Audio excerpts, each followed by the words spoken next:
যি জুবিন গাৰ্গৰ চৰিত্ৰ হননৰ কথা কোৱা হৈ আছে, আচলতে জুবিন গাৰ্গৰ চৰিত্ৰ হনন কোনেও কৰা নাই। জুবিন গাৰ্গৰ চৰিত্ৰ হনন জুবিন গাৰ্গে নিজেই কৰিছে। এজন বিবাহিত পুৰুষ হৈ ছিংগাপুৰত অমৃত প্ৰভাৰ লগত দুটা নিশা জুবিন গাৰ্গে আছে। আচলতে এই কথাবোৰ যি বৰ্তমান জুবিন গাৰ্গৰ চৰিত্ৰ হননক লৈ যিবোৰ কথা হৈ আছে, সেই কথাবোৰৰ পৰা এটা বিশেষ লিখনি এইখিনি সময়ত ওলাই পৰিছে। আচলতে জুবিন গাৰ্গক লৈ এনেকুৱা কথাবোৰ ওলাব নালাগে, তাৰপিছতো এনেকুৱা ধৰণৰ কথাবোৰ ওলাই আছে জুবিন গাৰ্গৰ চৰিত্ৰ হননক লৈ। মই মূল কথাখিনি আপোনালোকক জনাম। আচলতে জুবিন গাৰ্গৰ চৰিত্ৰ হননক লৈ এই সময়খিনিত কিহৰ কাৰণে কথাবোৰ ওলাইছে। আপোনালোকে নিশ্চয় টেলিভিছন চেনেলটো দুদিন আগত এটা টক শ্ব' দেখিছে, যি টক শ্ব'টোত জুবিন গাৰ্গৰ চৰিত্ৰ হননৰ ওপৰত কথা কোৱা যিসকল ব্যক্তি আছে তেওঁলোকক সোধাই নেৰো বুলি এগৰাকী মহিলাই কৈছে। আপোনালোকে নিশ্চয় সেই কথাখিনি শুনিছে। কিন্তু কিহৰ কাৰণে জুবিন গাৰ্গৰ চৰিত্ৰ হননক লৈ ইমানবোৰ কথা বৰ্তমান সময়খিনিত ওলাই পৰিছে? শিখা শৰ্মাৰ এটা বিশেষ পোষ্ট, শিখা শৰ্মাই এটা সামাজিক মাধ্যমত পোষ্ট লিখিছে। এই পোষ্টটো মই আপোনালোকক পঢ়ি শুনাব বিচাৰিছোঁ। জুবিনৰ চৰিত্ৰ হনন কোনেও কৰা নাই। জুবিনে নিজেই নিজৰ চৰিত্ৰ হনন কৰি থৈ গৈছে। বিবাহিত জুবিনে গুৱাহাটীত নিজৰ পত্নীক এৰি থৈ সুদূৰ ছিংগাপুৰৰ হোটেলৰ ৰুমত অমৃতপ্ৰভা মহন্তৰ লগত দুটা নিশা একেলগে থকা ৰিপৰ্ট অনুসন্ধানকাৰী এজেন্সীয়ে চাৰ্জশ্বিটত লিখি আদালতত জমা দিছে। এজন বিবাহিত পুৰুষে বিদেশৰ হোটেলত গৈ আন এগৰাকী মহিলাৰ লগত একেটা কোঠাতে দুটা ৰাতি কটোৱাটো সেইগৰাকী পুৰুষৰ ভাল চৰিত্ৰ নহয়। এই কামটো চৰিত্ৰহীনতাৰ স্পষ্ট উদাহৰণ। তাত লুকাই লাভ নাই। সৎ চৰিত্ৰৰ পুৰুষে পত্নী জীয়াই থকা অৱস্থাত আন নাৰীৰ লগত হোটেলত একেটা ৰুমত নাথাকে। এইখিনি কথা লিখিছে শিখা শৰ্মা। লেখিকা আপোনালোকে গমেই পায়। শিখা শৰ্মা তেওঁ যিবোৰ লিখনি লিখি থাকে সেই লিখনিবোৰ প্ৰায় বিতৰ্কত আহি থাকে, আপোনালোকে গমেই পায়। সেই শিখা শৰ্মাৰ এই কথাখিনি লিখিছে। আচলতে বৰ্তমান সময়ত আমি জুবিন গাৰ্গৰ ন্যায়ৰ কাৰণেহে যুঁজখন দিব লাগে। জুবিন গাৰ্গৰ চৰিত্ৰ কেনেকুৱা আছিল, জুবিন গাৰ্গে কি কৰিছিল কি নকৰিছিল, জুবিন গাৰ্গৰ চৰিত্ৰ কেনেকুৱা আছিল, সেয়া কথা আমি এইখিনি সময়ত কোৱা দৰকাৰ নাই। কাৰণ জুবিন গাৰ্গে যিখিনি অৱদান আমাৰ অসমীয়া সমাজখন দি থৈ গৈছে, সেয়া দ্বিতীয় এজন জুবিন গাৰ্গক আমি নাপাওঁ। তেওঁৰ সেই অৱদানখিনিক আমি নুই কৰিব নোৱাৰোঁ।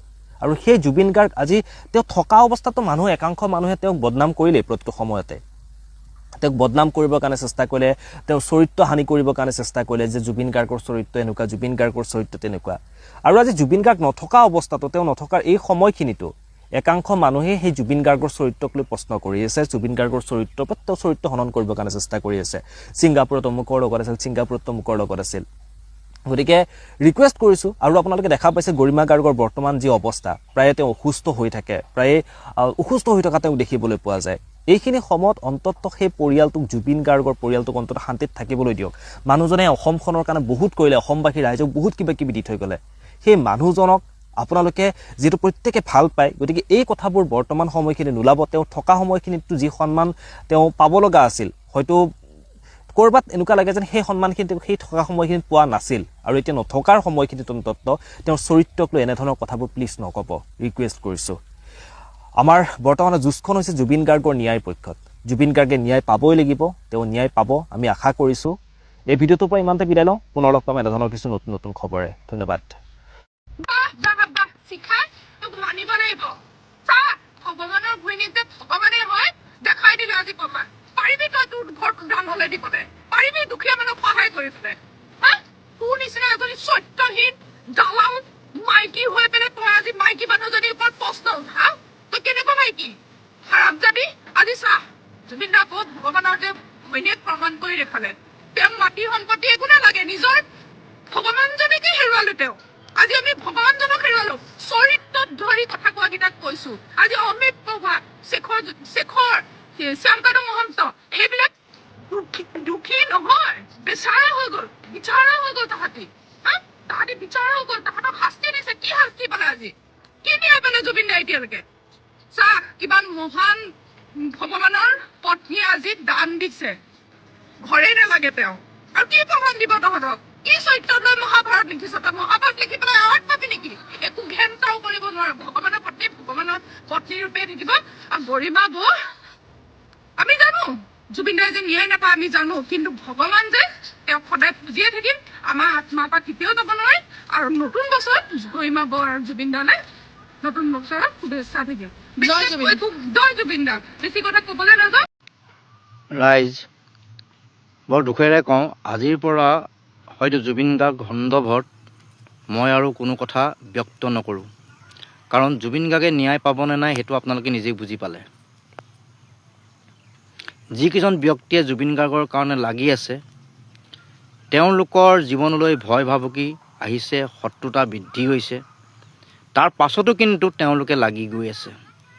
এতিয়া কথা হ'ল কি যে গৰিমা গাৰ্গ আৰু তেওঁৰ পৰিয়াল যিহেতু সুখী হৈ হৈ গৈ আছে বহু কথাত, তেনেস্থলত আমাৰ নিচিনাবিলাকে মাত মাতি কিবা লাভ আছে জানো ৰাইজ কওক?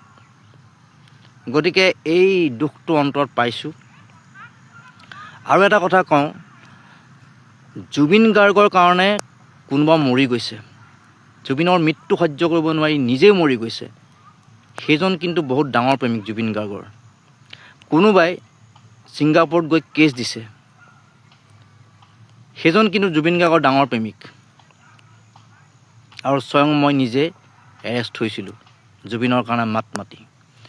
গতিকে আৰু কোনোবা মানুহটো আজিও কোনোবা জেলত আছে বোধ হয়, আৰু কোনোবাই গুলি খাই মৰি গৈছে। কিন্তু দুখ লাগিল গৰিমা গাৰ্গ ডাঙৰীয়ানী, মই আপোনাক এটা কথা কওঁ, আপুনি ভাবি চাব, আপুনি কান্দি কান্দি জীয়াই আছে, কিন্তু বহুতে জীৱনত ভয় ভাবুকি লৈ জীয়াই আছে। আপোনাৰ স্বামীৰ বিৰুদ্ধে আমি কোনো কথা কোৱা নাছিলোঁ, স্বামীৰ হকে কৈছিলোঁ। আপোনাৰ স্বামীৰ হকে কথা ক'বলৈ গ'লেই আমি কাৰোবাৰ ৰোষত পৰোঁ। আৰু সেই লাষ্ট যিকেইজন ব্যক্তি আছিল, সেইকেইজনৰ এতিয়া মন অলৰেডি আপুনি ভাঙি দিলে। গতিকে ৰাইজ এটা কথা কওঁ, আমাৰ অসমৰ ৰাইজটো অতি বুদ্ধিয়ক, কাৰণ বহুতেই নিজৰ জীৱনৰ কথা চিন্তা কৰি কিছুমান জেঙত সোমাব নোখোজে, চাই থাকে মনে মনে। এতিয়া মোৰ ভিডিঅ'টো বহুতে চাব, কমেণ্ট কেইজনে কৰিব, লাইক কেইজনে কৰিব, তাতে গম পোৱা যায় জাতি কিমান সজাগ। যি অসমীয়া ঐতিহ্য আছিল, এক সোণালী আপোনাৰ কি ক'ম, নিজৰ জাতিৰ কাৰণে এটা সুন্দৰ আপোনাৰ নিদৰ্শন আছিল, অসমীয়াই কৰিব নোৱাৰা কাম একো নাছিল। আজি সেই অসমীয়া অসমতেই মানে কি ক'ম নিশকতীয়া হ'ল। দুজন মানে মাত মাতে, বাকীবিলাকে মাত নামাতে, চাই থাকে দূৰৰ পৰা। যদি মাত মাতোঁ মোৰ কিবা হ'ব নেকি?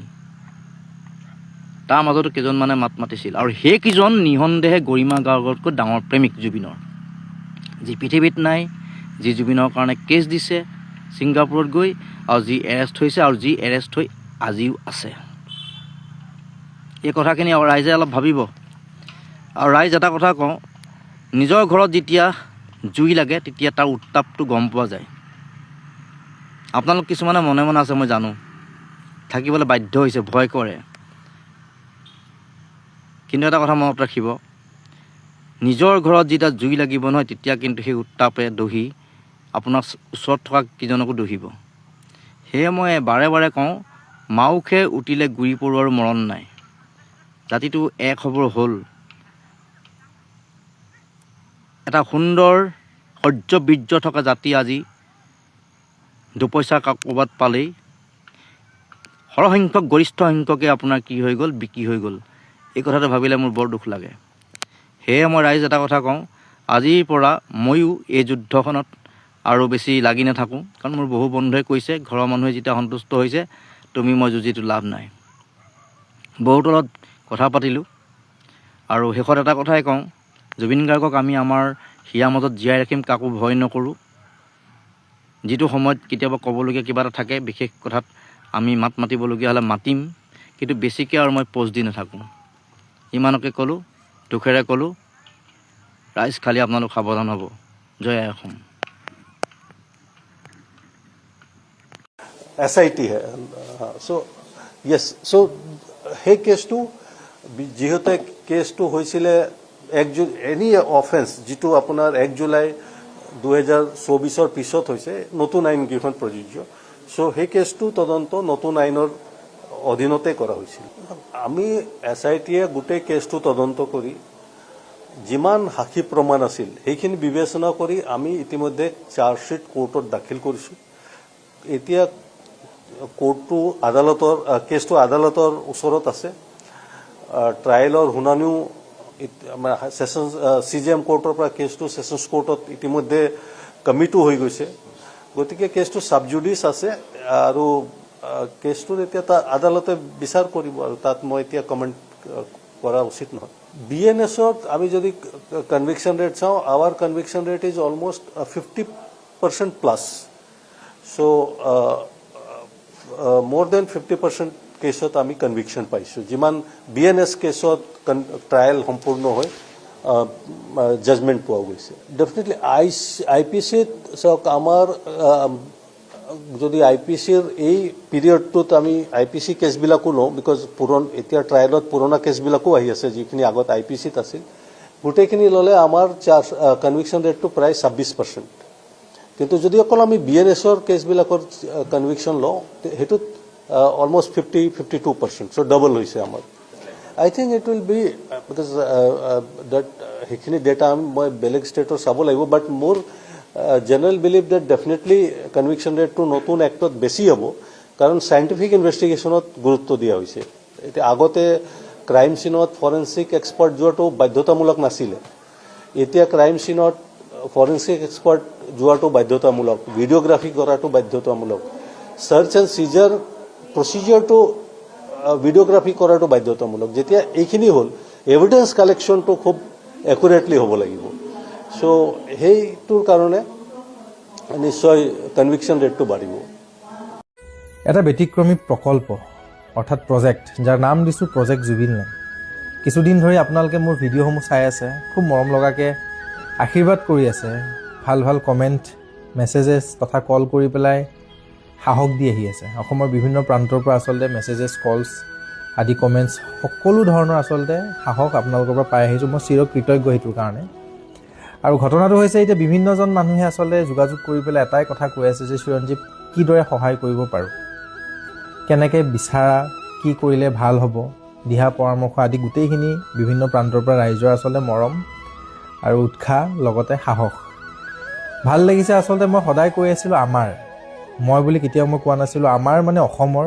ভাৰতৰ আৰু বিশ্বৰ এই মহান ঈশ্বৰ পুত্ৰজনৰ বাবে যিহেতু আমি খুব ধুনীয়া এটা প্ৰকল্প হাতত লৈছোঁ তেখেতৰ আদৰ্শ তেখেতৰ সৃষ্টি তেখেতৰ অৱদান মানে যিখিনি আমাক অসমবাসীক দি গ'ল সেইখিনি জীয়াই ৰখাৰ এটা প্ৰচেষ্টা চ' সেইকাৰণে ভাল লাগিছে যে আপোনালোকে যে আগ্ৰহেৰে কিমান ধুনীয়াকৈ আগুৱাই আহিছে আৰু মই বিচাৰোঁ এতিয়া যিহেতু আমি কিছুদিন ধৰি দ্ৰুতগতিত আমি কাম কৰি আছিলোঁ বিভিন্নজন গাঁৱৰ ল'ৰাই ককা হওক আইতা হওক ভাই ককাইসকলে হওক বা মোৰ খুৰাজনে নহওক কিয় বিভিন্নজনে আচলতে মিলি পেলাই খুব দ্ৰুতগতিত আগুৱাই লৈ গৈ থাকিলে প্ৰজেক্টটো কিন্তু এতিয়া অনুভৱ কৰিছোঁ যেন আমি অকণমান থমকি ৰ'বলগীয়া হৈছে কাৰণ সকলোৰে ঘৰ এখন আছে পৰিয়াল আছে নিজেও চলিব লাগিব ঘৰখনো চলাব লাগিব ল'ৰা ছোৱালীকো চলাব লাগিব সেইকাৰণে নিজৰ জীৱনত তেওঁলোকে ব্যস্ত কিন্তু মাজে মাজে আহি পেলাই কামখিনি কৰে কিন্তু এতিয়া কিছু সংখ্যক লোকে ফোন কৰি পেলাই কৈ আছে যে দাদা মেম্বাৰ হিচাপে আমি আগুৱাই আহিছোঁ বা আগুৱাই আহিব বিচাৰোঁ যদি প্ৰজেক্ট জুবিনলেণ্ডৰ এটা মেম্বাৰ হ'ব পাৰোঁ খুব আনন্দিত হ'ম আৰু এইটোৱে মই বিচাৰিছিলোঁ আচলতে কোনো ধৰণৰ টকাৰে সহায় মই কাৰো পৰা এতিয়ালৈকে বিচৰা নাই যিসকলে নিজে দুপইচা দিম বুলি আগ্ৰহেৰে আগবাঢ়ি আহিছে তেওঁলোকে দিছে কিছু সংখ্যক লোকে গ্ৰন্থ দিছে গছৰ পুলি দিছে নাহৰৰ পুলি দিছে সহায় কৰি আছে আচলতে এতিয়া মই বিচাৰিছোঁ যদি আপোনালোকে সঁচাকৈ আগ্ৰহী আৰু ডেফিনেটলি মই জানো অসমত মোৰ দৰে বিভিন্ন প্ৰান্তত বিভিন্নজন ল'ৰা ছোৱালী আচলতে খুব উৎসাহেৰে আচলতে ৰৈ আছে প্ৰজেক্ট জুবিনলেণ্ডক সহায় কৰিম বুলি চ' মষ্ট ৱেলকাম স্বাগতম মই নম্বৰটো আজি দিম আমি ভাবিছোঁ যে জিলাই যোনে নহওক যেনেকৈ নহওক আপোনালোকে আচলতে যোগদান কৰক মেম্বাৰ হিচাপে আহক সহায় কৰক একেলগে আমি প্ৰজেক্ট জুবিনলেণ্ড বাস্তৱ ৰূপত যদি আমি সজাই পৰাই সোনকালে যিমান পাৰোঁ সোনকালে যদি আমি অসমবাসীৰ আগত দেখুৱাই দিব পাৰোঁ আচলতে আমাৰ কাৰণে ভাল আৰু ইমানো আমি স্পীডত কামখিনি বিচৰা নাই লাহে লাহে বিচাৰিছোঁ কাৰণ ছিৰিয়াছ এটা মেটাৰ কাৰণ তাতে এখন পুথিভঁৰালৰ কথা আমি কৈছোঁ কণ কণ ল'ৰা ছোৱালীয়ে শিকিব পৰা এখন বিদ্যালয়ৰ কথা কৈছোঁ, পাৰফৰ্মিং আৰ্টছৰ ইনষ্টিটিউশ্যন। তাতে মিউজিকেল হিলিং চেণ্টাৰ এখন থাকিব, লগতে প্ৰতিমূৰ্তিয়ে হওক বা সেই সোণাপুৰত অগণন চাকি আপোনালোকে দেখিছিলে, পাহাৰ ভৰা, আচলতে পাহাৰ এখন দেখিবলৈ যেনেকুৱা হয় তেনেকুৱা ধৰণৰ আচলতে চাকিৰে ভৰপূৰ হৈ আছিল। সেই চাকি যিখিনি ৱেষ্টেজ হৈ আছিলে, সেই গোটেই চাকিখিনিৰ আধা অংশ আমি লৈ আহিলোঁ আৰু অকণমান বাকী আছে। যিহেতু এইখিনি পেলনীয়া সামগ্ৰী হিচাপে একচামে পেলাইও দি আছে, লগতে জ্বলি পুৰি ছাই হৈও আছে। আচলতে সেইখিনি যদি আমি জীয়াই ৰাখিব পাৰোঁ বা সজীৱ কৰি ৰাখিব পাৰোঁ, ভৱিষ্যতলৈকে আচলতে অসমবাসীয়ে আচলতে দেখিব এইখিনি যে কাৰ চাকি ক'ত জ্বলোৱাইছিল বা কোনে জ্বলাইছিল। চ' বিভিন্ন ধৰ্ম, জাতি ধৰ্ম নিৰ্বিশেষে বিভিন্ন প্ৰান্তৰ বিভিন্ন লোকে আচলতে আহি চাকি বন্তি তাতে জ্বলাইছিলে। সেই চাকিখিনি আছে। লগতে তাতে মিউজিয়াম হিচাপে মই বাৰে বাৰে কৈ আছোঁ, জুবিন দাই সেই পিন্ধা টুপিটো, জুবিন দাই পিন্ধা জোতাযোৰ, লং পেণ্টটো হওক, শ্বাৰ্টটো হওক, তেখেতে ভাল পোৱা সেই গ্ৰন্থসমূহ, আচলতে গোটেই পৰিৱেশটো জুবিনময় কৰি তোলাৰ এটা প্ৰয়াস। আমি এদিন নহয় এদিন ঢুকাই থাকিম। আজি জীয়াই আছোঁ, কোনদিনা ঢুকাওঁ, আচলতে এনেকৈ আমি গোটেই জেনেৰেশ্যনটো নোহোৱা হৈ যাম। কিন্তু মোৰ এই প্ৰচেষ্টাটো এইকাৰণে হাতত লৈছোঁ কাৰণ মই বিচাৰোঁ 100 নহয়, 200 নহয়, 500, 1000 বছৰলৈকে যাতে এই সত্তাটো জীয়াই ৰাখিব পাৰোঁ। আজি মাটিখিনি মোৰ নিজৰ, কিন্তু মাটিখিনি মই ৰাইজক যদিও দিয়া নাই, কিন্তু ৰাইজৰ বাবে সেইখিনি কৰিব ওলাই আহিছোঁ, অসমবাসীৰ বাবে, যাতে যেনেকৈ জুবিন ক্ষেত্ৰলৈ মানুহ যায়, তেনেকৈ যাতে সেই জুবিন লেণ্ডলৈকেও মানুহ যায়। তাতেও যেন জুবিনদাৰ এটা অংগ যেন তাতে আছে বুলি অনুভৱ যাতে কৰে, মোৰ সেইটোৱে প্ৰয়াস। আৰু বিশেষকৈ গুৰুত্ব দিছোঁ গাঁওখনৰ ল'ৰা ছোৱালীখিনিৰ কাৰণে, অবিভক্ত দৰঙৰ কণ কণ ল'ৰা ছোৱালীখিনিৰ কাৰণে, ওদালগুৰি জিলাৰ ল'ৰা ছোৱালীখিনিৰ কাৰণে, অসমৰ বিভিন্ন প্ৰান্তৰ পৰা ল'ৰা ছোৱালী আহিব, যাতে সেই জুবিন দাই ভাল পোৱা সেই গীত মাতৰ কথা, সেই হাৰমনিয়ামৰ কথা, সেই গানৰ কথা, নাটকৰ কথা, চিনেমা বনোৱাৰ কথা, কবিতা আবৃত্তি কেনেকৈ কৰে, কবিতাৰ লগত কেনেকৈ পৰিচয় কৰাই দিব লাগে, সাহিত্য সংস্কৃতিৰ সেই পথাৰখনত কেনেকৈ নিজৰ নাম দখল কৰিব লাগে বা কেনেকৈ পাৰি, সকলোখিনি আচলতে একাডেমিক ছেক্টৰত কেনেকৈ আচলতে নিজকে সবল, ভাল বা সুস্থ মগজুৰে সমাজখনৰ বাবে ভাল কাম কৰি পেলাই কেনেকৈ আগবাঢ়ি গ'লে আচলতে এজন কেনেকুৱা ব্যক্তিত্বৰ মানুহ হ'ব পাৰি, সকলোখিনি যেন আমি সেই পাৰ্চনেলিটি ডেভেলপমেণ্টৰ পৰাই হওক, আৰ্ট এণ্ড কালচাৰৰ পৰাই হওক, একাডেমিক ছেক্টৰটোৱে হওক, বিভিন্ন ক্ষেত্ৰত আচলতে আমি চকু দিছোঁ। আৰু মই অকলে আছোঁ কাৰণে মই অকণমান ভয়ো লাগিছে, কাৰণ মই অকলে হ'ব বিচৰা নাই। আমি হ'ব লাগে, মই হ'ব খোজোঁ, আমি হ'ব খোজোঁ। আৰু আমি হ'বলৈ হ'লে আপোনালোকৰ নিচিনা মানুহ মোক খুব প্ৰয়োজন। কিছু সংখ্যক লোকে আচলতে নাটকৰ লগত জড়িত, সাহিত্যৰ চৰ্চা কৰে, সংগীতৰ চৰ্চা কৰে, চিত্ৰশিল্পী আছে। চ' অসমৰ বিভিন্ন প্ৰান্তৰ আপোনালোকৰ নিচিনা খুব টেলেণ্টেড মানুহ আছে। আপোনালোক আহক, মই সেইটো বিচাৰোঁ। আমাৰ হয় এইখন জুবিন লেণ্ড। আপোনালোকে যাতে সহায় কৰে, এই কণ কণ ল'ৰা ছোৱালীখিনিক যাতে আপোনালোকৰ সেই নিজৰ যিখিনি জ্ঞান, সেই জ্ঞানখিনি যাতে আহি পেলাই ইয়াতে দিয়ে। আহিবলগীয়া প্ৰজন্মক যাতে আমি জুবিনদাৰ প্ৰত্যেকটো সৃষ্টিক পৰিচয় কৰাই দিব পাৰোঁ। মই অকলে এইকাৰণে ভয় খাই আছোঁ, সপোনটো খুব ডাঙৰ, খুব গুৰুত্বভাৱে আগুৱাই গৈ যদিও আছোঁ, কিন্তু অকলে থমকি ৰ'ম বুলি অকণমান অনুভৱ হৈছে, কাৰণ অকলে মই নোৱাৰোঁ। মোক আপোনালোকৰ খুব প্ৰয়োজন। যোগাযোগ কৰক, মই এটা নম্বৰ দিছোঁ, কাৰণ মই জানো আপোনালোকৰ মনটো মোৰ দৰে, কিন্তু আপোনালোকে জুবিন দাক মোতকৈও চাগে খুব বেছি ভাল পায়। সেইকাৰণে কৈ আছোঁ, জুবিন যুগৰ, জুবিন দেশৰ নৱপ্ৰজন্ম বুলি মই বাৰে বাৰে কওঁ। আমাৰ এই নৱপ্ৰজন্মই বহুত কিবা কিবি কৰি দিব পাৰোঁ আমি। এইখন অসম খুব বেলেগ অসম, এখন নতুন অসম, জুবিন যুগৰ অসম, যি সত্তা জীয়াই থাকোঁতে যিটো শক্তিশালী আছিলে, মৃত্যুৰ পিছত আৰু শক্তিশালী হৈ পৰিছে। কিন্তু আমিবোৰ শক্তিশালী হৈ আহিছোঁ, আৰু সেই চিন্তাবোৰ আমাৰ সলনি হৈছে।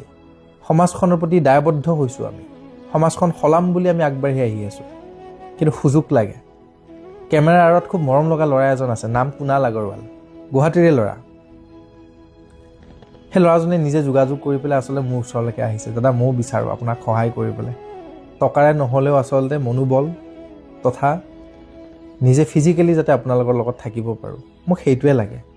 মই যিমানখিনি পাৰিছোঁ খৰচা কৰিবলৈ আগবাঢ়ি গৈ আছোঁ। মই জানো ভগৱান মোৰ বাবেতো জুবিন দা, সকলোৰে বাবে জুবিন দা, এই প্ৰজেক্ট জুবিনলেণ্ড আচলতে সফল কৰিবলৈ হ'লে সেই জুবিন দাই নিজে আশীৰ্বাদ দিব, নিজে আমাক সাহস দিব, ওপৰৰ পৰা চাই আছে তেখেতে। কিন্তু আপোনালোকৰ খুব প্ৰয়োজন। আপোনালোকে বুজিছে জুবিনলেণ্ড কি, প্ৰজেক্ট জুবিনলেণ্ডৰ উদ্দেশ্য কি, গাঁওখনৰ ল'ৰা ছোৱালীখিনি যাতে খেতি পথাৰৰ লগত এগ্ৰিকালচাৰ ছেক্টৰটোতো উন্নতি কৰিব পাৰে। যিহেতু দাদাই কৈছিল পথাৰ আমাৰ বজাৰ আমাৰ, আড্ডাৰ কথা কৈছিল, আড্ডাটো লাগে, কিন্তু ভাল আড্ডাৰ, দাদাৰ সদায় ভাল আড্ডাৰ কথা কৈছিল। সেই আড্ডাৰ পৰিৱেশটো তাতে হ'ব, সৃষ্টি কৰিব মানুহে। ল'ৰা ছোৱালীখিনি আচলতে জুবিন গাৰ্গৰ দৰে আচলতে সেই বলিষ্ঠ কণ্ঠটোক জীয়াই ৰাখিবলৈ যিমান কষ্ট কৰিব লাগে, সমগ্ৰ নিজৰ দেহ প্ৰাণ লগাই পেলাই তেওঁলোকে কষ্ট কৰি আচলতে সত্তাক জীয়াই ৰাখিব। নিজেও আচলতে এজন আৰ্টিষ্ট, এজন ভাল ছ'চিয়েলিষ্ট, আচলতে এজন ভাল মানুহ হ'বলৈ তেওঁলোকে সাহস পাব বা পাৰিব বুলি মোৰ বিশ্বাস। আৰু আমাৰ মেইন উদ্দেশ্যটো, প্ৰধান লক্ষ্যটো হৈছে ভাল মানুহ গঢ়াৰ। আমি ভাল মানুহ গঢ়িব লাগে এতিয়া সমাজখনত। বহুত দীঘলীয়া কথা ক'লোঁ। মোৰ বিশ্বাস আপুনি বুজি পাইছে, আপোনালোকে বুজি পাইছে। যোগাযোগ কৰিব, একগোট হ'ম আমি গোটেই অসমৰ বিভিন্ন প্ৰান্তৰ পৰা মিলি পেলাই আমি আহি পেলাই তাতে লাগিলে থাকক মোৰ লগত। মই বিচাৰোঁ তাতে থকা ব্যৱস্থা সকলোখিনি আমি কৰিম। একেলগে আমি বাঁহ কাটিম, একেলগে আমি বেৰ দিম, একেলগে আমি ঘৰ সাজিম, একেলগে আমি প্ৰতিমূৰ্তিৰ বাবে গোটেই প্লিন্থৰ কামখিনি আমি কৰিম, সেই মিউজিয়ামটোৰ কামখিনি কৰিম, পুথিভঁৰালৰ কামখিনি একেলগে কৰিম। আচলতে লাহে লাহে হওক, শান্তিৰে হওক, সুস্থ মগজুৰে হওক। আপোনালোক যদি একেলগে আমি আগবাঢ়ি আহোঁ তেতিয়া অসমৰ হ'ব। অসমৰ বিভিন্ন প্ৰান্তৰ পৰা আচলতে কোনো হিন্দু বা কোনো মুছলমান বুলি তাতে একো নাই। আমি একেখন আকাশৰ তলত থাকিম, মানৱ ধৰ্ম, মানৱ জাতিটোক আচলতে জীয়াই ৰখাৰ উদ্দেশ্যৰে আৰু সেই ঈশ্বৰ পুত্ৰজনৰ আদৰ্শ, সৃষ্টি, সকলোখিনি তেখেতৰ অৱদানখিনিক জীয়াই ৰখাৰ উদ্দেশ্যেৰে আমি কাম কৰিম। সেইটোৱে হৈছে আমাৰ লক্ষ্য। আৰু মোৰ অনুৰোধ আপোনালোকক যোগাযোগ কৰক, মোৰ কণ্টেক্ট নাম্বাৰটো দিছোঁ। ভাল লাগিব একেলগে 2026 চনত সেই ঈশ্বৰ পুত্ৰজনৰ সৃষ্টিখিনিক জীয়াই ৰাখি প্ৰজেক্ট জুবিনলেণ্ড বাস্তৱ ৰূপ যাতে আমি দিব পাৰোঁ, সেইটোৱে আশা, সেইটোৱে challenge you. I challenge you. Challenge accepted. Challenge accepted. Case number to you. Case number to you.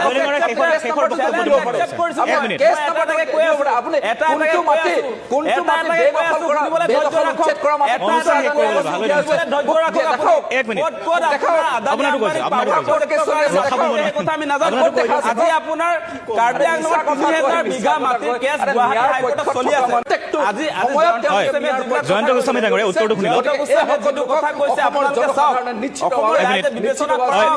Goswami ডাঙৰীয়া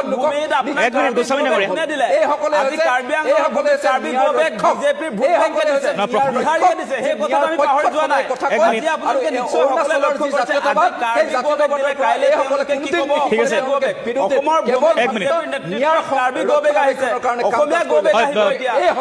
গোস্বামী ডাঙৰীয়া 1 মিনিট প্ৰসংগটো থাকক, ডেকা ডাঙৰীয়া আপুনি কিবা এটা ক'ব বিচাৰিছিলে, মাজত এটা ক'ব বিচাৰিছে তেওঁ। মোৰ ৰূপা কলিতাৰ ওচৰলৈ আহিম, ব্ৰজেন দাই কিবা এটা ক'ব বিচাৰিছে। নহ'ব, মূল কথাটো ৰৈ যাব, মূল কথাটো ৰৈ যাব। 1 মিনিট, আমি টপিকটো আলোচনা কৰিব নোৱাৰিম তেতিয়াহ'লে। কোনো আঁচনিৰ জৰিয়তে মানুহৰ ভোট কিনা, ভোট ক্ৰয় কৰিবৰ কাৰণে সেই কামটো কৰা হয়। বিহাৰৰ যি আপুনি প্ৰসংগ উল্লেখ কৰিছিলে, তাতে বিহাৰত আপোনাৰ নীতিশ কুমাৰ নেতৃত্বত সেই সময়ত আমি দেখিছিলোঁ যে প্ৰায় 10,000 টকাকৈ আপোনাৰ মহিলাসকলক, তেওঁলোকৰ আঁচনিটো আছিলে মুখ্যমন্ত্ৰী মহিলা ৰোজগাৰ যোজনা। সেই যোজনাৰ অধীনত তেওঁলোকে নিৰ্বাচনৰ আগে আগে 10,000 টকা এই মহিলাসকলক প্ৰদান কৰা হৈছিলে। আৰু এতিয়া নিৰ্বাচনলৈ আপোনাৰ কিছুদিনহে আছে, 3 মাহ আছে ধৰি লৈছোঁ। আৰু এই সময়ছোৱাত মুখ্যমন্ত্ৰীয়ে কালিৰ যি প্ৰেছ কনফাৰেন্স জ্যেষ্ঠ সাংবাদিকসকলৰ লগত যি মত বিনিময় কৰিলে, তাত তেওঁ কৈছে যে 8,000 টকা তেওঁ ফেব্ৰুৱাৰী 20 তাৰিখে প্ৰদান কৰিব মহিলাসকলক এই অৰুণোদয় আঁচনিৰ কাৰণে। আৰু সেই তাৰে আপোনাৰ 3,000 টকা বিহুৰ উপহাৰ বুলি কৈছে, বিহুৰ খৰচ দিব খুজিছে অসমৰ মহিলাসকলক। মানে এই কথাটো মই এইকাৰণে ক'ব খুজিছোঁ যে মুখ্যমন্ত্ৰীয়ে কয় যে অসম উন্নয়নৰ পথত আগবাঢ়িছে, উন্নত মানুহ মানে কি গোটেই সামগ্ৰিক বিকাশ হৈছে বুলি কোৱা হৈছে অসমখন। যদিহে ৰাইজৰ বিকাশ হৈছে, উন্নয়ন হৈছে, ৰাইজ যদি ধনী হৈছে, তেনেহ'লে এই হিতাধিকাৰী আঁচনিবিলাক কিয় আহিছে? এতিয়া আপোনাৰ বিহুত এই খৰচ কৰিবৰ কাৰণে, বিহুত যি খা খৰচ থাকে মানুহৰ, তাৰ এতিয়া মুখ্যমন্ত্ৰীৰ ফালৰ পৰা চৰকাৰে যোগান ধৰিবলগীয়া হৈছে, মানে মানুহৰ হাতত পইচা নাই, সেইটোৱে বুজাইছে। ৰাইজৰ হাতত টকা থকা হ'লে, মহিলাৰ হাতত যদি টকা থকা হ'লে কোনো কাৰণতে আচলতে ৰাজকোষৰ পৰা ধন মহিলাক দিবলগীয়া নহ'লহেঁতেন।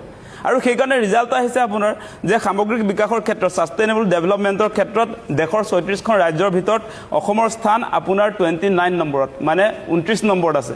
বিহাৰৰ লগত তেওঁলোকৰ কম্পেয়াৰ, মানে আপোনালোকে এটা কথা চাব যে মুখ্যমন্ত্ৰী হিমন্ত বিশ্ব শৰ্মাই কৈছিলে যে তেওঁৰ নেতৃত্বত ভাৰতৰ 5খন উন্নত ৰাজ্যৰ তালিকালৈ অসমক লৈ যাব।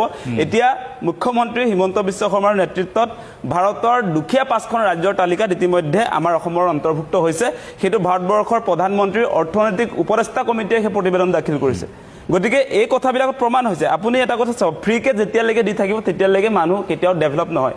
কিবা এটা কামৰ বিনিময়ত দিয়াটো বেলেগ কথা, কামৰ বিনিময়ত মানে আপোনাৰ উৎপাদনমূলক কাম কাজ থাকে। এতিয়া উদাহৰণ যদি আপোনালোকে চায় যে আমাৰ যে প্ৰডাক্টিভিটিটো যে বঢ়া নাই, আপোনালোকে চাব পাৰে এই মুহূৰ্তত যদি চাই কৃষিৰ ক্ষেত্ৰত আমাৰ আপোনাৰ গোটেই দেশৰ ভিতৰত 17 নম্বৰ স্থানত আছে। আজি আপোনাৰ গড় জনমূৰি আয় যদি চাই আপোনালোকে আমাৰ আপোনাৰ 29 নম্বৰত আছে, তলৰ ফালৰ পৰা 7 নম্বৰত আছে। আজি ধান প্ৰডাকশ্যনৰ ক্ষেত্ৰত 13 নম্বৰত আছে। আজি আপোনাৰ ঘেঁহুৰ ক্ষেত্ৰত, ঘেঁহু উৎপাদনৰ ক্ষেত্ৰত আমাৰ 17 নম্বৰত আছে। কিন্তু অসমখন কিন্তু আপোনালোকে জানে সেই কথা যে এগ্ৰিকালচাৰ এটা মানে এনেকুৱা এটা ৰাজ্য আছিলে যে সকলো ইয়াত উৎপাদন হয়। আপোনাৰ চব ক্ষেত্ৰত আপোনাৰ চাব পাৰে যে সেয়া ধানেই হওক বা সৰিয়হ হওক, ঘেঁহু হওক, কপাহ হওক, দালি হওক, এই সকলোবিলাক উৎপাদনৰ কিন্তু অসমত ধুনীয়া পৰিৱেশ আছে, কিন্তু সেইফালে চৰকাৰে গতি কৰা নাই।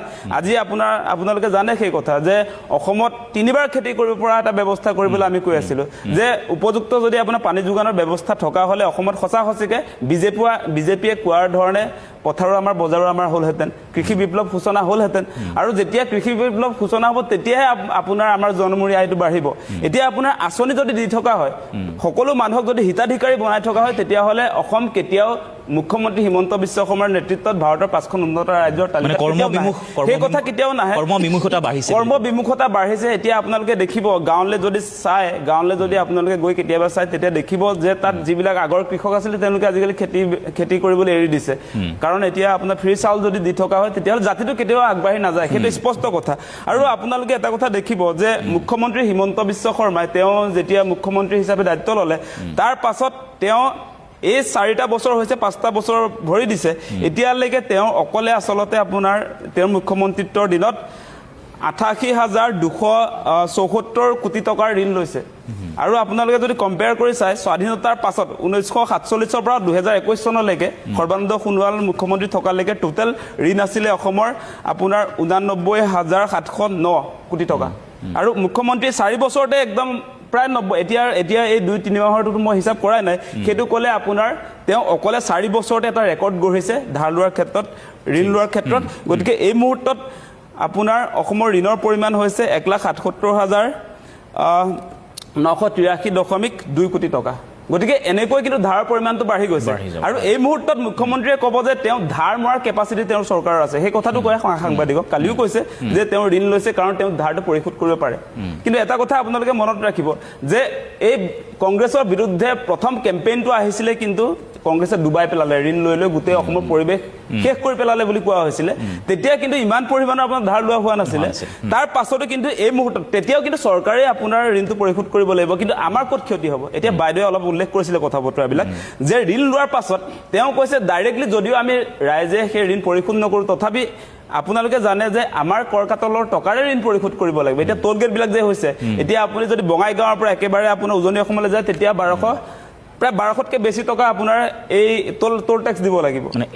এবাৰ যাওঁতে সেই টেক্স দিব লাগিব, ৰিটাৰ্ণ হওঁতে তেনেকৈ দিব লাগিব। তেনে কিমান টকা আপোনাৰ ৰাইজৰ পৰা তেওঁলোকে আচলতে লৈছে সেই কথাটো আমি চাব লাগিব যে তেওঁলোকে সঁচা সঁচিকে যে চামুচেৰে দি আচলতে বেলচামাৰি উঠাই লৈ গৈছে। প্ৰতিটো সামগ্ৰীৰ ক্ষেত্ৰত সাংঘাতিক ধৰণৰ মূল্য বৃদ্ধি হৈছে। সেই টকাবিলাকে দিয়ে তেওঁ আচলতে ঋণ পৰিশোধ কৰিব। আজি কণীৰ দাম আপোনালোকে জানে, 3 টকীয়া কণীৰ দাম আজি 9 টকা হৈ গৈছে, 10 টকা হৈ গৈছে। সেইটো কমতি কথা হৈছে নেকি? আজি আপোনাৰ চিমেণ্টৰ দাম 200 টকা হৈছিলে বিজেপিৰ আগত, 200 টকা চিমেণ্টৰ দাম আজি 500 টকা হৈছে। ৰদৰ দাম আপোনাৰ সেই সময়ত আছিলে 4,000 টকা, এতিয়া 8,000 টকা হৈছে। প্ৰতিটো সামগ্ৰীৰ ক্ষেত্ৰত আজি ঔষধৰ ক্ষেত্ৰতো সাংঘাতিক ধৰণৰ মূল্য বৃদ্ধি হৈছে। এতিয়া সাধাৰণ মানুহে মানে উপযুক্ত চিকিৎসা লাভ নকৰে টকা পইচাৰ অভাৱত। বহুত মানুহ, মোৰ ঘৰৰ ওচৰৰ মানুহ মৃত্যুমুখত পৰিছে, প্ৰয়োজনীয় ঔষধ যোগান ধৰিব নোৱাৰে, তেওঁলোকে কিনিব পৰা নাই। তেনেকুৱা অৱস্থা হৈছে। মানে বিজেপিৰ দিনত আমি যিবিলাক আশা কৰি আছিলোঁ তেওঁলোকেতো পৰিৱৰ্তনৰ কথা কৈছিলে, তেওঁলোকে মূল্যবৃদ্ধি হ্ৰাস কৰাৰ কথা কৈছিলে, ডিজেল পেট্ৰলৰ কথাটোতো আহিছে যে মোদীয়ে আপোনাৰ 35 টকাত পেট্ৰল দিম বুলি কৈছিলে, 26 টকাত ডিজেল দিম বুলি কৈছিলে, আজিৰ দিনটোত আপোনাৰ পেট্ৰলৰ দাম 100 টকা, আপোনাৰ ডিজেলৰ দাম 90 টকা। গতিকে কেনেকুৱা ধৰণে মূল্যবৃদ্ধি কৰি চাৰিওফালে ৰাইজক হাহাকাৰ কৰি তুলিছে বিজেপি চৰকাৰে, আমি সেইবিলাক দেখি আছোঁ। গতিকে এতিয়া বিহাৰ মডেল অনা মানে এটা কথাই বুজি পাওঁ যে বিহাৰ মডেলটো হৈছে একেবাৰে দুখীয়া ৰাজ্যৰ এটা মডেল। মানে তাত আপোনাৰ এই যে এতিয়া নিৰ্বাচনৰ আগত যে ভোট ক্ৰয় কৰিলে, এতিয়া মুখ্যমন্ত্ৰীয়ে ইয়াতো আপোনাৰ নিৰ্বাচনৰ আগত 8,000 টকা দি আপোনাৰ ভোট ক্ৰয় কৰিব আৰু তেনেকৈ তেওঁলোকে ভৱিষ্যত মানে পুনৰ গাদীত বহাৰ কাৰণে পৰিকল্পনা কৰিছে। কিন্তু এই ক্ষেত্ৰত আমাৰ কথাটো এই কথাটো স্পষ্ট যে এনেকৈ যদি আপুনি প্ৰতিটো মুহূৰ্তত প্ৰতিগৰাকী মানুহক যদি হিতাধিকাৰী বনাই গৈ থাকে তেতিয়াহ'লে অসম সঁচা সঁচিকে উন্নয়নৰ পথত কেতিয়াও আগুৱাই যাব নোৱাৰে, সেই কথাটো স্পষ্ট।